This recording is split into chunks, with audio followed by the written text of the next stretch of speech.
My name is Lena Monroe, and I'm a consultant for tech startups. I've built a career spotting potential, nurturing fledgling companies into thriving enterprises. I'm good at it. I've made a name for myself, and more importantly, I've achieved financial independence. But the greatest, most draining investment I ever made wasn't in a company, it was in my own family. And the returns, well, that's where the story gets complicated. They thought I'd never uncover the truth about what they really thought of me, what they said about me behind closed doors while living under a roof I paid for. I just discovered the real reason why my own mother could look me in the eye at a Christmas dinner I secretly funded and accuse me of being a freeloader. That day, I had no idea that one conversation, those few carelessly cruel words, would unravel more than a decade of secrets and lies. There are multiple truths that will be revealed in this story, truths I've buried so deep, even I almost forgot them. It's a story about the corrosive power of ingratitude, the suffocating weight of family obligation, and the fierce, terrifying, and ultimately liberating act of choosing yourself. There were moments when I felt like my entire identity crumbled, where the betrayal felt so acute it seemed to etch itself onto my bones. It's raw, it's real, and honestly, sharing this makes me feel incredibly vulnerable. If you've ever experienced the sting of being undervalued, of giving your all to people who only take, or if you've ever felt invisible in your own family, comment and subscribe. You're not alone. Trust me, if you're the responsible one, the quiet one, the one who silently picks up the pieces, this story will change how you see family, loyalty, and your own damn worth forever. Growing up in the Monroe house, a rambling old Victorian in a quiet Midwest town felt like living in a perpetually skewed reality. On the surface, we were a typical family. Judith, my mother, the self-proclaimed matriarch and queen of the PTA bake sale, a woman whose smile rarely reached her eyes, especially when directed at me. Howard, my father, a man whose laughter had long been drowned in whiskey, his disability checks a meager offering against the mounting bills. And then there was Dean, my younger brother, the golden boy, the shining star, the perpetually recovering hero of his own tragicomic narrative. And me, I was Lena, the quiet one, the easy child, the one who apparently blended into the floral wallpaper. My earliest memories are tinged with this pervasive sense of otherness. I remember being 5, proudly presenting my mother with a drawing of our family. I'd spent hours on it, meticulously coloring within the lines, even giving Mom her favorite and expensive shade of red lipstick. She'd glanced at it, a flicker of something unreadable in her eyes, before tacking Dean's haphazard crayon scrawl, a lopsided smiley face he'd dubbed Dad, onto the fridge with a flourish. My masterpiece was relegated to a pile of papers on the counter, later finding its way to the trash. Dean's is so expressive, isn't it? She'd cooed, ruffling his hair. That was the first time I felt the cold pang of being less. It wasn't just art, it was everything. When I aced my spelling bees, bringing home certificates and small trophies, Mom would nod a curt, "That's nice, dear," before launching into a lengthy monologue about Dean's latest soccer game, even if his team had lost spectacularly. His participation was lauded. My achievements were footnotes. I learned early on to mute my successes, to shrink myself to fit the narrative they'd already written for me. My father, Howard, was a ghost in his own home. Before the accident that led to his disability, he'd been a jovial man, quick with a joke and a wink. Afterwards, the laughter faded, replaced by the clinking of ice in his glass and a perpetual cloud of melancholy. He rarely intervened, a passive observer in the family drama. His silence was its own form of complicity, a quiet endorsement of the established hierarchy. Dean could do no wrong in his eyes either, or perhaps he just didn't have the energy to care. Dean. Oh, Dean. He was 2 years younger, blessed with a charming smile that could melt glaciers and an uncanny ability to shirk responsibility. He was the sun around which our family system orbited. If Dean needed new football cleats, the budget was magically stretched.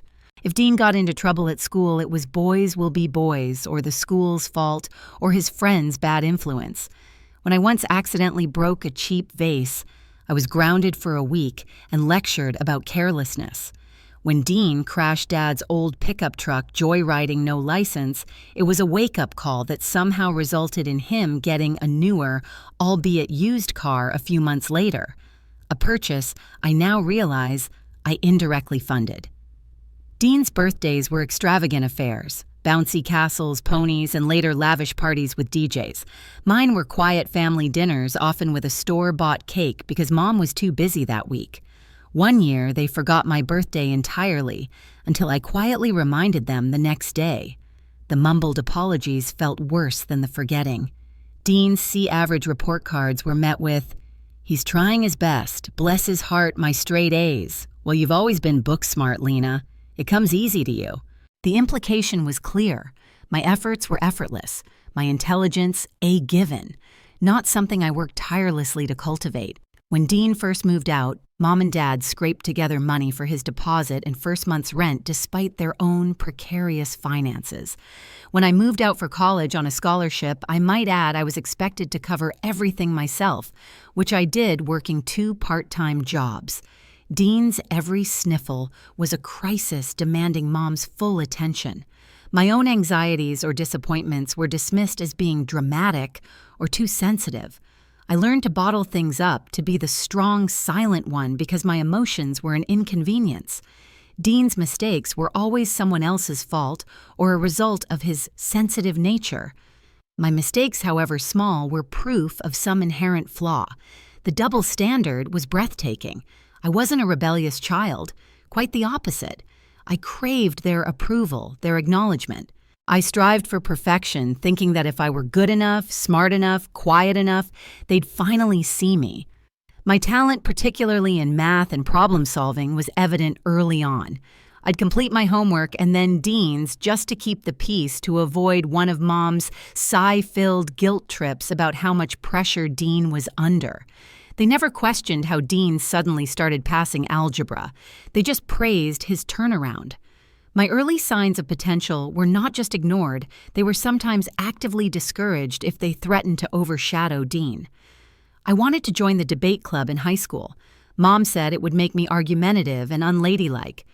Dean joined the drama club, and suddenly Mom was an expert on Shakespeare, bragging to everyone about his thespian talents after he landed a non-speaking role as a tree. I poured myself into my studies, my escape route.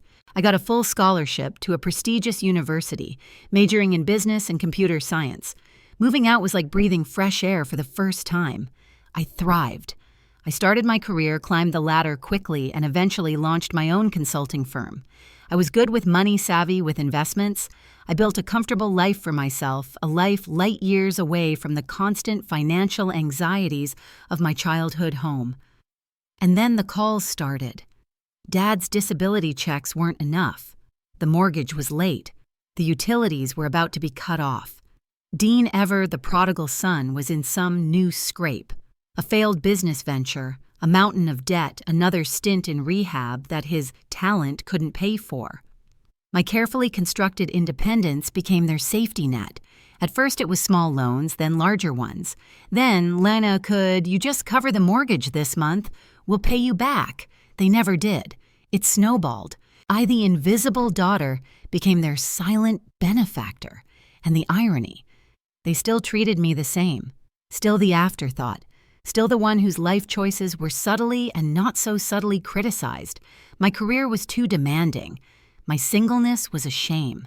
My apartment, which I owned, was a bit sterile, unlike their cozy, red, cluttered, and perpetually needing repair, all funded by me home. The emotional foundation for my current predicament was laid brick by brick, each act of favoritism, each dismissed achievement, each instance of my needs being secondary, cementing a dynamic that would take a nuclear bomb to shatter. Or so I thought. Little did I know the fuse was about to be lit. The years spun by in a blur of my successes and their escalating needs, a pattern so ingrained it felt like a law of nature in the Monroe family. It wasn't just about money. It was about recognition, respect, a basic acknowledgement of my existence beyond my utility. That acknowledgement never came. Instead, the cycle of disappointment just kept repeating, each revolution carving a little deeper into my soul. Milestone moments that should have been celebrations became fresh wounds. When I graduated with honors from university, only Dad showed up. Mom had a migraine and Dean well. Dean had a concert he couldn't miss. Dad looked proud in his own quiet, defeated way, but the absence of the others screamed louder than any congratulation. I remember standing there in my cap and gown, clutching my diploma, a hollow ache in my chest. Even then, a small, hopeful part of me thought maybe now they'll see. They didn't. When I landed my first major consulting contract, the one that truly set me on the path to financial freedom, I called home buzzing with excitement. Mom's response, "Oh, that's nice, dear. Listen, Dean's car broke down again. Do you think you could—" Click. The conversation shifted my achievement a mere stepping stone to their next request. Dean, meanwhile, got a new used car a week later, courtesy of my nice contract. He'd posted all over social media about his comeback, his hustle paying off with pictures of him beaming beside his new wheels. No mention of me, of course. My internal monologue at that moment was a bitter cocktail of rage and resignation. Of course. Why did I even expect anything different? I'm just the family ATM, the fixer, the invisible engine that keeps their chaotic lives running. It wasn't just big achievements. It was the little things. I'd recommend a book, a movie, a restaurant, ignored. Weeks later, Dean would mention the same thing, and suddenly it was the greatest idea ever. Mom gushing about his impeccable taste. It was death by 1,000 paper cuts. My academic and career successes were consistently dismissed as if they were accidental, unearned. Lena's always been lucky, Mom would say to relatives, or she's a workaholic, that's why she has money. She doesn't know how to enjoy life. This while they were literally enjoying their lives on my money. The hypocrisy was staggering. Dean's mediocre efforts, on the other hand, were magnified into triumphs. He once held down a part-time job at a coffee shop for 3 whole months. You'd think he'd cured world hunger. Mom threw a small party. Dean's really finding his footing, she'd announce proudly, conveniently forgetting the string of failed jobs, DUIs, and rehab stints that preceded this monumental achievement. That 3-month stint ended, by the way, when he was fired for being late too many times. But even that was spun into a narrative of him being too creative for such a mundane job. The psychological impact was immense. I built walls around myself, becoming fiercely independent in every other aspect of my life. I had friends, a few close ones, like Sarah, my college roommate, who became more of a sister to me than anyone in my actual family. Sarah knew snippets, the broad strokes of my family's dysfunction, but I was always too ashamed, too conditioned to protect the family image, to tell her the full extent of the financial drain. "Lena, you're too good to them," she'd say, her brow furrowed with concern. "They don't appreciate you." I'd just shrug a tight knot in my stomach and change the subject. How could I explain the complex tapestry of guilt, obligation, and a deeply buried, almost extinguished flicker of hope that they might one day change? One particularly revealing dialogue scene happened about 2 years ago. I'd just closed a huge deal, one that was featured in a minor industry publication. I was genuinely proud. I went home for Dad's birthday hoping for a moment of connection. "So I saw your name in that magazine, Lena." Dad said, a rare spark in his eyes. Before I could even respond, Mom jumped in. "Oh, Howard, don't encourage her. All that stress isn't good for a young woman. She needs to find a nice man and settle down, not chase after, well, whatever it is she chases." "Mom, it's a big achievement," I said, my voice barely a whisper. "It's my career." Dean, lounging on the sofa, scrolling through his phone, snorted. "Yeah, Mom. Maybe she can buy us all a trip to Hawaii with her big achievement money." He grinned, oblivious, or more likely, deliberately cruel. "Dean, that's not funny," I said, feeling the familiar heat rise in my cheeks. "Oh, don't be so sensitive," Lena Mom chided.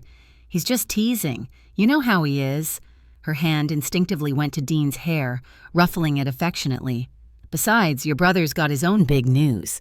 He's thinking of starting a podcast. My industry recognition versus Dean's thought about starting a podcast. The comparison was so ludicrous, so deeply unfair, it stole my breath. I remember excusing myself, going to the bathroom, and just staring at my reflection, asking the woman in the mirror why she kept subjecting herself to this. Another time, about a year before the Christmas dinner that changed everything, I'd cautiously tried to talk to Mom about the financial strain. I didn't even mention my contributions directly, just hinted that maybe they needed to budget better. "Lena, darling," she'd said, her voice laced with that saccharine sweetness she used when she was about to be particularly patronizing. "We manage just fine. Your father and I are very resourceful. We've always provided for our family, the audacity. I was paying the mortgage on the house she was sitting in, the electricity that powered the lights, the internet she used to watch her soap operas. Resourceful, my internal scream was deafening. But I said nothing. The pattern was set. I was the provider. They were the victims of circumstance. And Dean was the perpetually promising, perpetually failing golden child. The most recent major disappointment, the one that primed me for the final snap, happened just a few months before that Christmas. Dean had yet again found himself in a mountain of debt. This time it was serious, gambling debts. He'd come to me, tears in his eyes, crocodile tears, I suspected, but a part of me still ached for the little brother he once was. He swore he'd change, get help, pay me back every penny. I bailed him out a sum that made me physically sick to transfer. It was a significant chunk of my savings money I'd earmarked for a down payment on a small vacation cabin, a dream I'd harbored for years. A week later, I saw pictures on his social media. Dean grinning from ear to ear on a spontaneous weekend trip to Vegas with his buddies. Celebrating a big win, his caption read. My money, my dream cabin fund, used for another round of his reckless pursuits. The betrayal was so profound, so blatant, it felt like a physical blow. The pattern wasn't just about being overlooked. It was about being actively, repeatedly, and callously exploited. And still, I said nothing. I just absorbed it. But something inside me had started to curdle, a slow burn of resentment finally threatening to ignite into a raging fire. I didn't know it then, but the foundation of my silence was crumbling. The quiet one was getting ready to make some noise. And what I didn't know was that this was just the beginning of the end of their comfortable, subsidized lives. The months leading up to that fateful Christmas were a pressure cooker. The Vegas incident with Dean's gambling debt had left a scar deeper than the usual wounds. I started pulling back subtly at first. I let their calls go to voicemail more often. I made excuses when Mom tried to enlist me for her latest emergency, usually something Dean needed. This withdrawal, however slight, didn't go unnoticed. It was like prodding a sleeping beast. Their demands, their expectations, their sheer entitlement seemed to escalate in response. The phone calls from Mom became more frequent, her voice dripping with passive aggression. "Lena, darling, we barely hear from you anymore. Are you too busy with your important life to remember your family, or Dean was asking about you? He worries, you know. He's so sensitive." The implication was always the same. My distance was a failing, a betrayal of my sacred family duty. The guilt, a familiar weapon, was sharpened and wielded with precision. I found myself gritting my teeth through these calls, my internal monologue a furious torrent. Worried. He's worried about his cash flow, more like... Suddenly, everything in their house started breaking. The ancient washing machine finally gave up the ghost, then the dishwasher. Then, the oven started making funny noises right before Thanksgiving, which I hosted and paid for at my place to avoid the drama and their broken oven. Each broken appliance came with a dramatic retelling from Mom, ending with a heavy sigh, and I just don't know how we'll manage, Lena. Your father's health, you know. It was a thinly veiled demand. In the past, I would have immediately ordered a replacement, no questions asked. This time, I suggested they look for repair services or check out second-hand options. The shocked silence on the other end of the line was palpable. But, Lena, you always just handle these things, Mom stammered, bewildered. My quiet resistance was ruffling feathers. Dean, ever the aspiring entrepreneur with my capital, historically announced he had a revolutionary new app idea. It was, of course, going to make him millions. All he needed was seed money, a small investment of $20,000. He ambushed me during a visit, laying out a poorly conceived business plan scribbled on a napkin. "Lena, this is it, our chance to be set for life. You're so good with startups, you'll see the potential." His eyes gleamed with an almost manic fervor. When I politely declined, citing the need to be cautious with my investments, the golden boy facade cracked. "Seriously, Lena, after everything I thought you believed in me," he'd whined, his voice rising. Mom immediately rushed to his defense. "Lena, how can you be so unsupportive of your own brother? He's trying to build something." The pressure was immense, the emotional blackmail overt. My refusal felt like a declaration of war. I started hearing whispers relayed through Aunt Carol during one of her well-meaning but gossipy phone calls. "Judith's a bit worried about you, dear. She says you've become rather selfish." And Howard just nods along. Selfish. The word stung especially, knowing I was the one keeping their entire charade afloat. They were painting me as the villain to the wider family, laying the groundwork for something. I didn't know what, but a knot of dread tightened in my stomach. Their narrative was shifting, and I was being cast in a new, unflattering role. My emotional breaking point was fast approaching. The years of resentment, the constant invalidation, the soul-crushing weight of their dependence. It was all coalescing into a cold, hard knot of anger in my chest. I started having trouble sleeping, my mind replaying incidents of unfairness, moments of dismissal, over and over again. My work, usually, my sanctuary, began to suffer. I was distracted, irritable.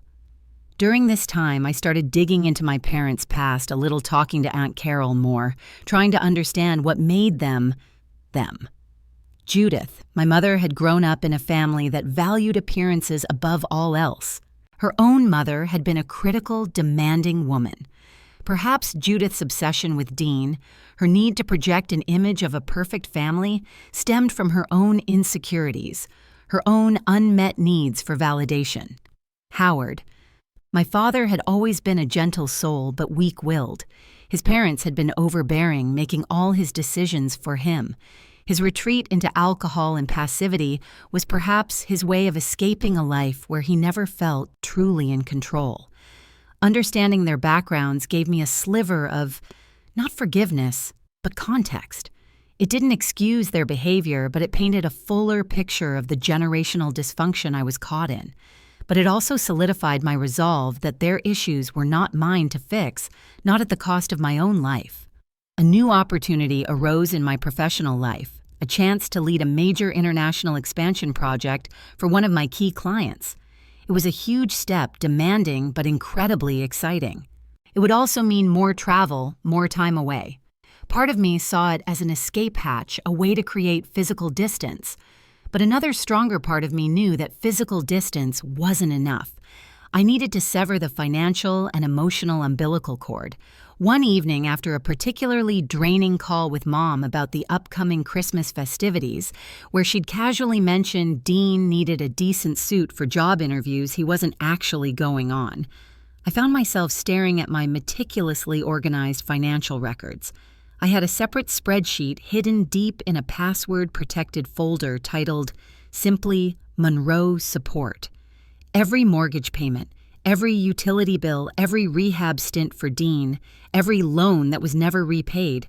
It was all there, years and years of it, adding up to a staggering sum.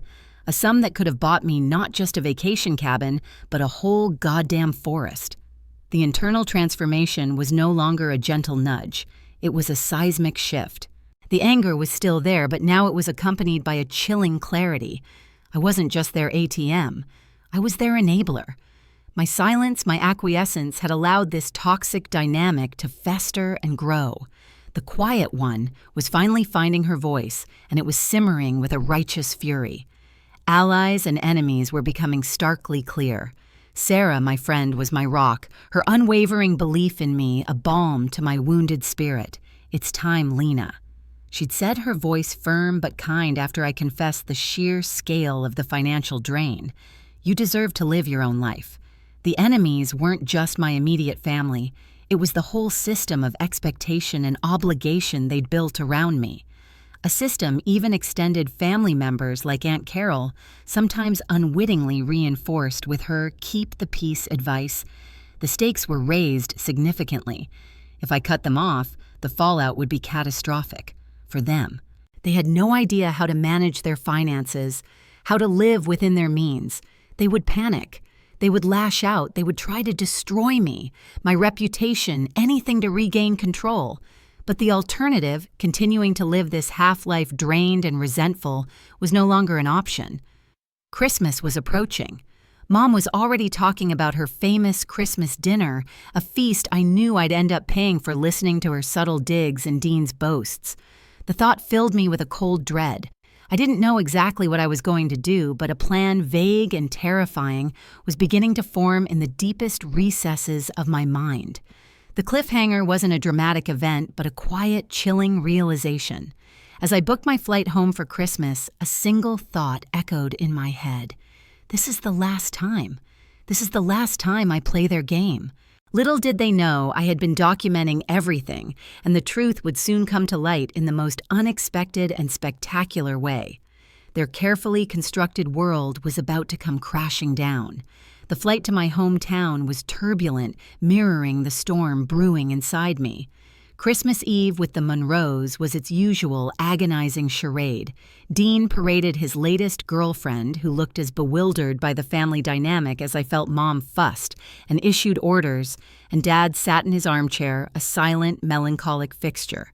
I played my part, the dutiful daughter, the quiet observer, but beneath the surface, a tectonic shift was occurring. The Monroe support spreadsheet was burned into my memory. The trigger, as I knew it would be, came at Christmas dinner. The table was laden with food I'd paid for through the grocery allowance I transferred to Mom's account each month. The air was thick with forced cheer and the cloying scent of Mom's overcooked turkey. Dean was regaling everyone with an exaggerated story about a supposed job offer, a tale I knew was pure fiction. Mom beamed at him, her pride almost comical in its blindness. Then it happened. During a lull in the conversation, Mom turned her gaze to me. Her smile was tight, her eyes cold. "You know, Lena," she began, her voice carrying across the table, clear and sharp, "it's wonderful you could take time off from your little projects to be here." A pause for dramatic effect. "But you've been living off us long enough. Perhaps it's time you started contributing more around here, don't you think?" Silence. A stunned, suffocating silence. Even Dean looked momentarily surprised, his jaw slack. Aunt Carol, who was present, shifted uncomfortably in her seat. My father flinched, then stared resolutely at his plate. Living off them, the words echoed in my head, a grotesque parody of reality. After everything. After the mortgage payments that kept this very roof over their heads. After the utility bills that kept the lights on and the house warm against the biting Midwest cold snap. After Dean's rehabs, his bailouts, his endless stream of needs. After a decade of me silently, single-handedly propping up their entire existence.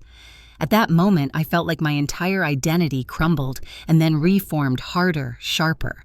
The realization hit me like a freight train loaded with years of pain, deceit, and their utter, staggering delusion. It wasn't just ingratitude. It was a calculated rewriting of reality, a narrative designed to keep me in my place, forever indebted, forever lesser. My heart didn't just break. It shattered into 1,000 pieces. But in those shards, I saw not despair, but a terrible, beautiful clarity. They didn't just not see me. They actively erased me, my contributions, my very worth. I didn't scream. I didn't cry. I didn't argue. Years of practice in swallowing my words, in maintaining a calm exterior, served me well. I simply met my mother's gaze, a chillingly calm smile playing on my lips. "Is that so, Mom?" I asked, my voice dangerously soft. Then I did something I'd never done before. I stood up from the table, placed my napkin neatly beside my plate, and without another word, walked out of the dining room, out of the house, and into the cold Christmas night. I didn't even grab my coat. The shock on their faces, frozen in a tableau of disbelief, was the last image I saw. The drive back to my hotel, I'd learned long ago not to stay in their house, was a blur. But my mind was working with a furious, cold precision.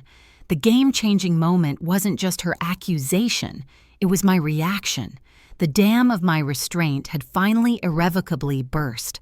Back in the sterile quiet of my hotel room, the emotional processing began.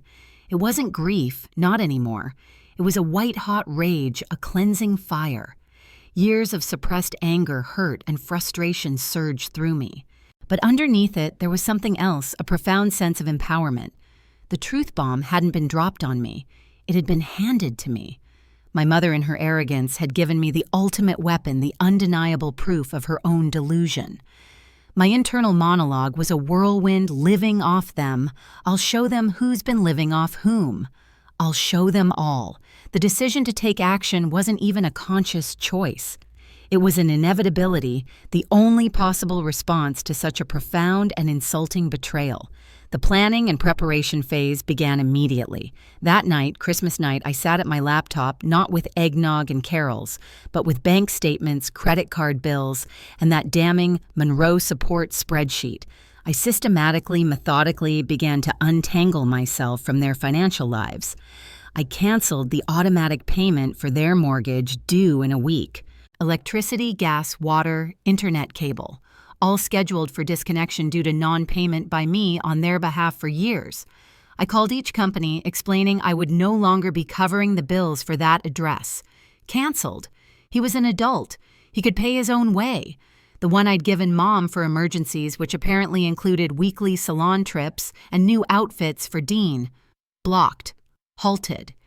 Each click of the mouse, each call made was a small act of liberation. I felt a grim satisfaction, a sense of power I'd never allowed myself to feel before. I compiled every receipt, every bank transfer, every email exchange where they'd asked for money. I printed them all, creating a thick dossier of their dependents. An envelope fat with the evidence of my silent servitude became my Excalibur. The anticipation for the inevitable confrontation wasn't fear. It was a focused energy, a readiness. I knew they'd panic. I knew they'd call. And I knew this time I wouldn't back down. They wouldn't expect my next move. They thought I'd just slink away wounded and eventually come crawling back to my assigned role. They underestimated me. They always had. But the quiet one was done. Being quiet. The invisible one was about to become very, very visible. The New Year's Day brunch, an annual Monroe family tradition hosted by Aunt Carol, was just a week away. I hadn't been formally invited in years. I usually just showed up an expected but unenthusiastic presence. This year, I wouldn't just show up. I would arrive as an uninvited harbinger of truth. Behind their smiles, a darker truth was waiting to surface, and I was going to be the one to serve it to them cold.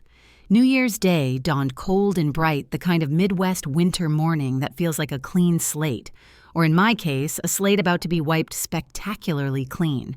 I hadn't spoken to my immediate family since my silent Christmas exit. My phone had blown up, of course. First confused texts from Mom, then frantic calls from Dean, then a series of increasingly desperate voicemails as one by one the services I paid for began to shut down. The power outage midweek, apparently during Mom's favorite soap opera, had been a particular highlight, according to Aunt Carol, who'd called me torn between concern and a morbid curiosity I couldn't blame her for. I'd ignored them all, letting the panic build.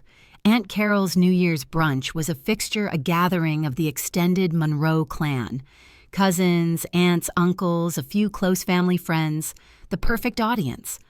I arrived fashionably late, uninvited, but utterly undeterred. The buzz of conversation in Aunt Carol's overly festive living room died down to a stunned hush as I walked in. All eyes were on me. I saw Mom, Dad, and Dean huddled together near the fireplace, their faces a mixture of shock, anger, and a dawning, delicious fear. Mom's face was pale, her usual imperious expression replaced by a pinched anxiety. Dean looked like a cornered animal. Dad just looked old. I was calm, dressed impeccably in a power suit I'd bought with my own hard-earned money. In my hand, I carried a large manila envelope. "The Excalibur!" Lena, Aunt Carol exclaimed, rushing forward, her face a mask of worried confusion. "What a surprise!" "Happy New Year, Aunt Carol," I said, my voice clear and steady. "I hope I'm not interrupting anything too important." I I scanned the room, meeting the curious, wary eyes of my relatives. Actually, I have something important to share with everyone. The power dynamics had already begun to reverse. Their shock was my opening. I didn't wait for permission. I walked to the center of the room. For years, I began my voice ringing with a strength I didn't know I possessed. I've listened to a certain narrative about my life, about my contributions to this family, or rather, my supposed lack thereof. I glanced pointedly at my mother. At Christmas dinner, my own mother accused me of living off them long enough. A collective gasp went through the room. Cousin Taylor, who was usually glued to her phone, actually looked up, her eyes wide. Mom spluttered Lena. "This is hardly the time or place." "Oh, I think it's the perfect time and place." I countered, my voice like ice. "Because I have a few truths to reveal. Truths I've kept silent about for far too long." I opened the envelope. "This," I said, holding up a thick sheaf of papers, "is proof. Proof of every mortgage payment I've made on their house for the last 10 years. I pulled out the first statement, holding it up for all to see. This house, the one they so proudly call theirs, I've paid for it. Every brick, every shingle." The shock reactions were immediate and varied. Aunt Carol's hand flew to her mouth. Uncle Joe, Dad's brother, looked from me to Howard with dawning disbelief. Mom's face had gone from pale to a blotchy, furious red. That's a lie. "You're twisting things," she shrieked. "A lie." "Mother," I continued undeterred, my voice laced with cold fury. "Then what are these?" I pulled out more papers. Utility bills, electricity, gas, water, internet, cable, all paid by me. For years. The reason your lights went out last week, Mother, because I stopped paying the bill you clearly thought materialized out of thin air. More gasps. Dean tried to step forward, his face contorted. "Lena, you can't do this. This is family business." "Oh, but you made it everyone's business, Dean, when you paraded your new cars, your fancy gadgets, all bought with money I gave you." "Money I earned." I turned to him, my eyes blazing. "Speaking of which," I pulled out another set of documents.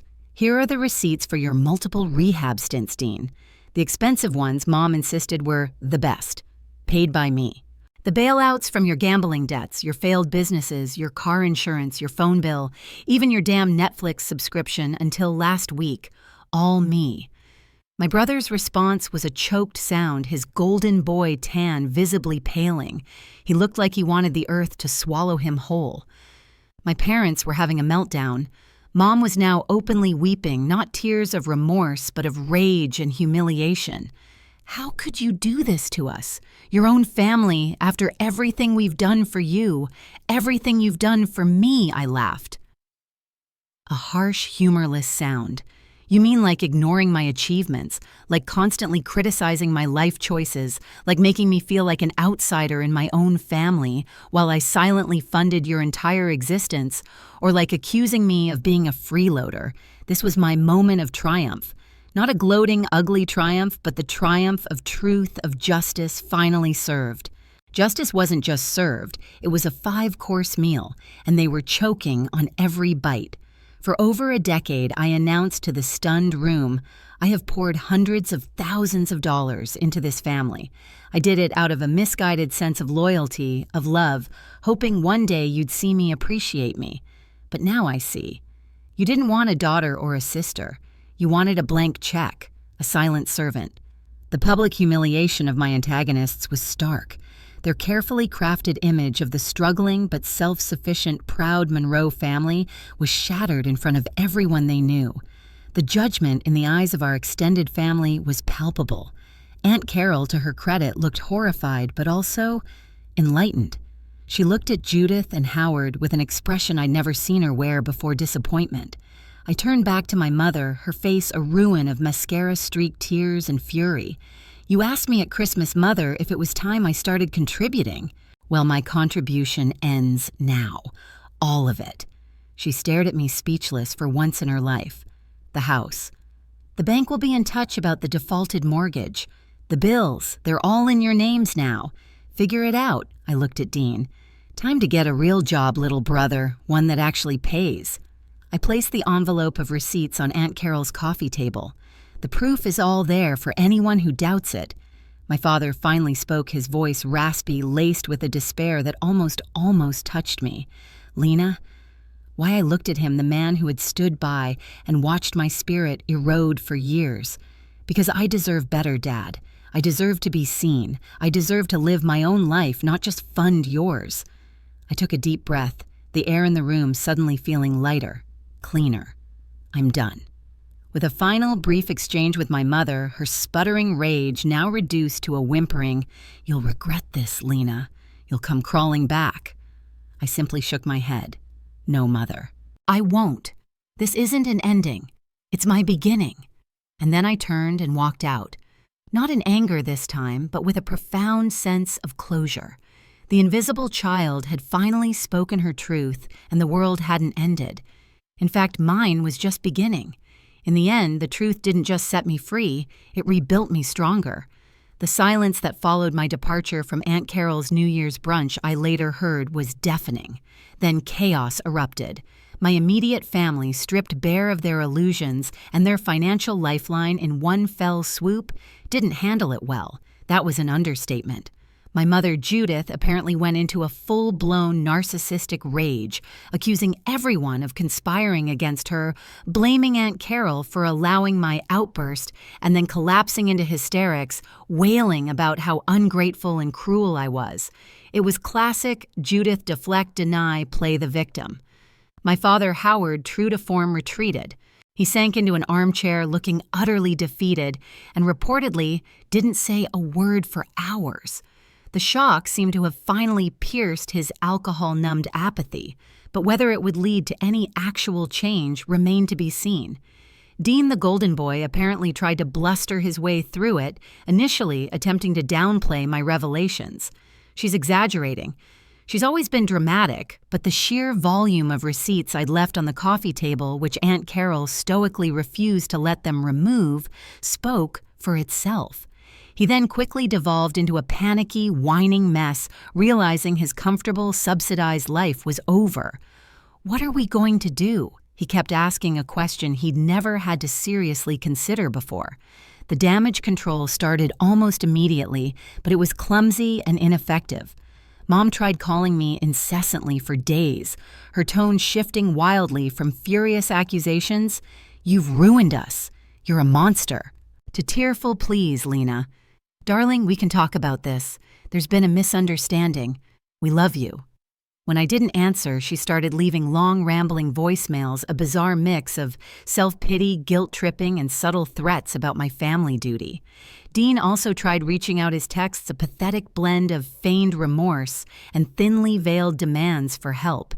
"Lena, I know I messed up, but you can't just abandon us like this. Mom's a wreck.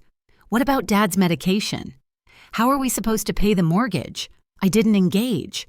I blocked their numbers for a while to give myself space. When I finally did unblock them, I sent one concise group text. "My decision is final. I will no longer be providing financial support. You are adults and need to take responsibility for your own lives. Do not contact me asking for money. Any future relationship, if there is to be one, will be on entirely new terms based on mutual respect, which is currently non-existent." Setting that boundary was terrifying but also incredibly empowering.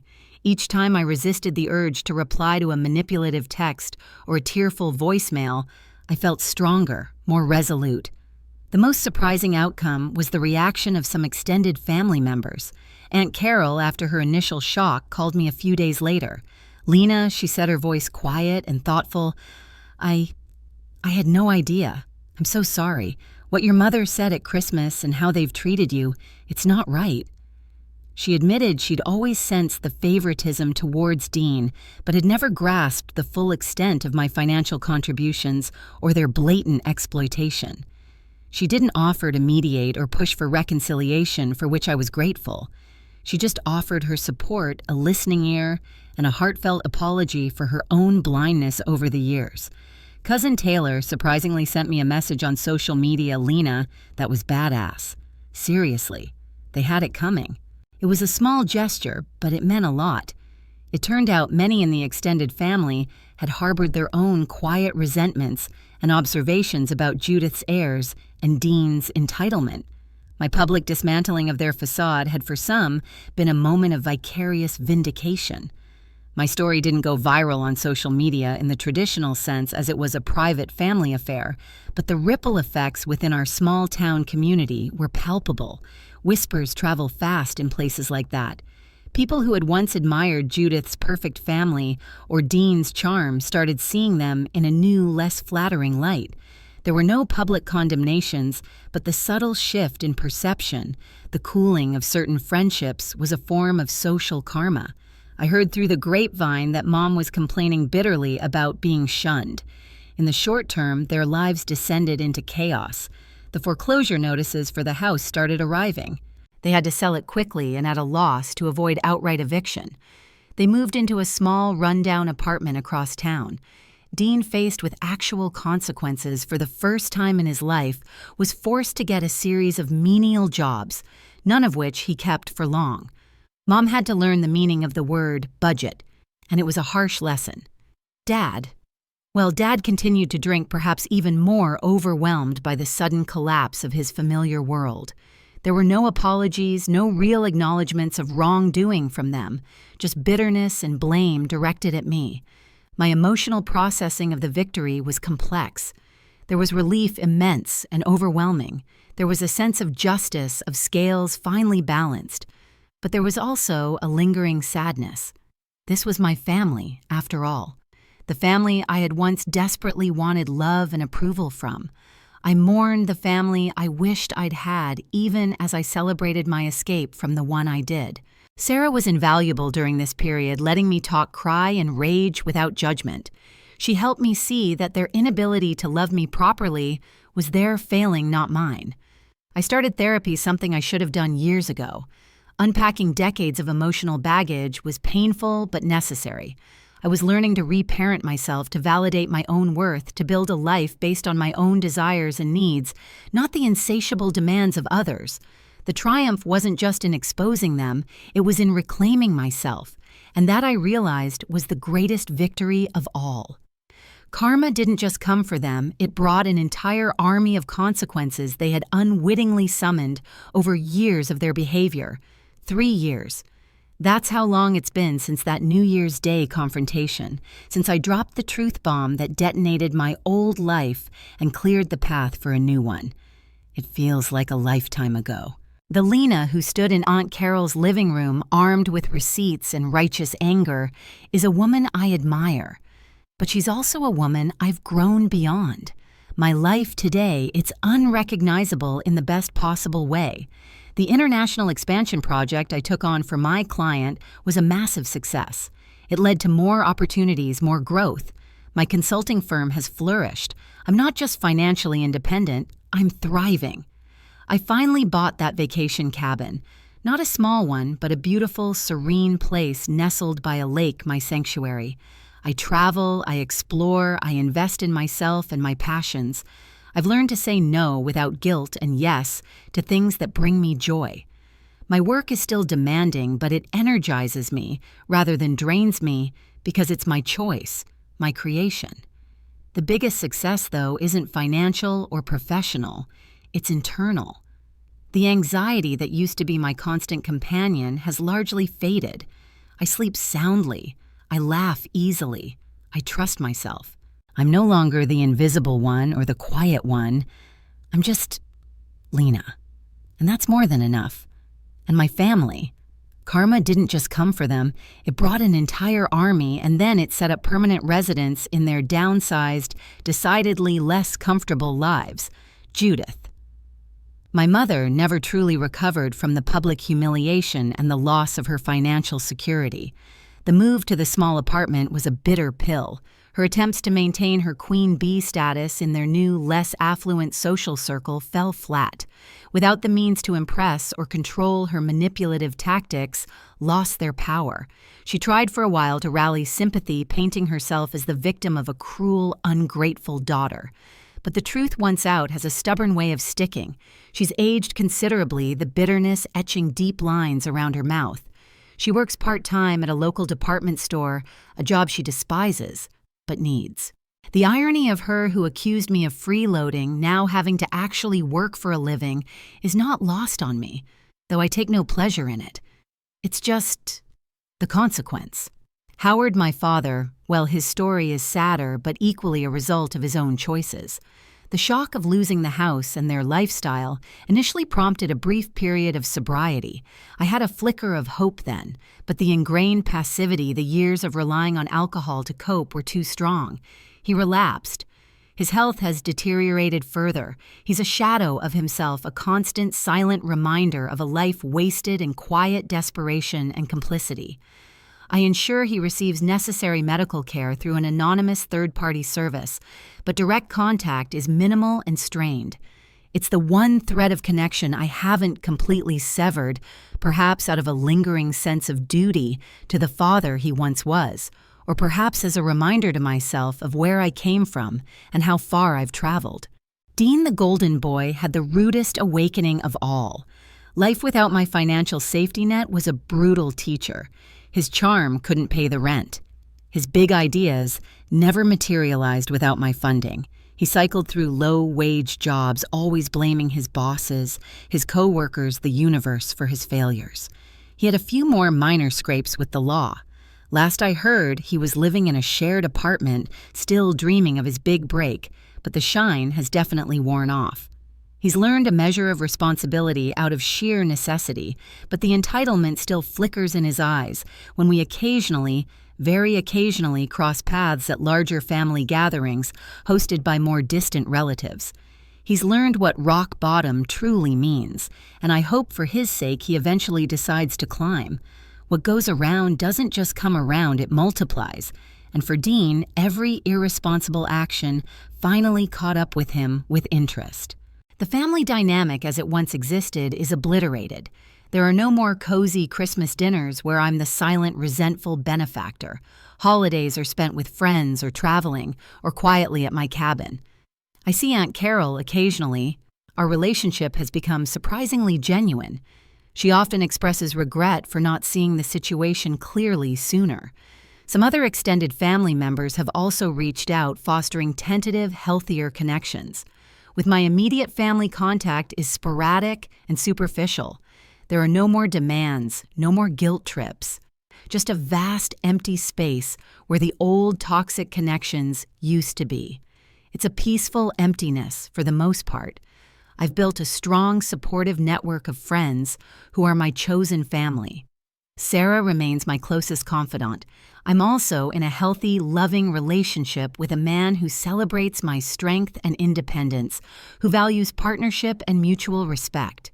It's a world away from the conditional, transactional love I grew up with. He knows my story and he admires the courage it took to reclaim my life. Professionally, I'm considering starting my own venture fund to help underrepresented founders, a way to pay forward my success and empower others. Personally, I've taken up hiking pottery, things I never had the time or emotional energy for before. I'm learning to play the piano, a childhood dream Mom had dismissed as frivolous. Each new skill learned, each new experience embraced, feels like another step further away from the shadows of my past. Reflecting on the journey, the biggest lesson has been about self-worth. I learned that I am not responsible for anyone else's happiness or success, especially at the expense of my own. I learned that true strength isn't in silently enduring mistreatment, but in drawing boundaries and demanding respect. I learned that sometimes the most loving thing you can do for yourself, and even for others in the long run, is to walk away from toxic situations. It was a painful, brutal education, but the freedom on the other side was worth every tear, every moment of fear. Justice wasn't just served, it was a 5-course meal, and while they choked, I finally ate in peace. My peace. My terms. My story is a testament to the fact that you can break free from toxic family dynamics. It's not easy, and the guilt can be a powerful anchor, but your life, your well-being, your future, they are worth fighting for. The truth, even when it's terrifying, truly does have the power to set you free. The deep moral of my story. Firstly, your worth is inherent. It's not determined by how much you give or how much others approve of you. Secondly, Boundaries are not selfish. They are essential for self-preservation and healthy relationships. Thirdly, enabling bad behavior, even out of a misguided sense of love or duty, helps no one in the end. Sometimes letting people face the consequences of their actions is the only way they'll learn and grow. And finally, you cannot pour from an empty cup. Prioritize your own well-being. Have you ever felt like the Lena in your family? Have you ever had to make a difficult choice to protect your peace?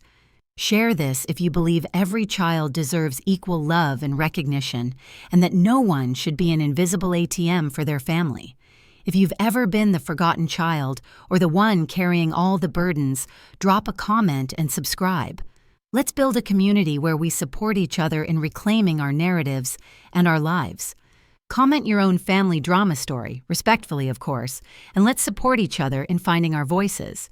My journey to this place of peace and strength was long and arduous, but it taught me that self-worth isn't found in the approval of others, but cultivated within. It's about recognizing your own light, even when others try to dim it. Hit that subscribe button if you're ready to hear more stories of triumph, resilience, and building a life you love on your own terms. Trust me, your story matters, and your voice deserves to be heard. I'll be sharing more about healing, setting boundaries, and thriving after toxicity. Your new chapter is waiting to be written.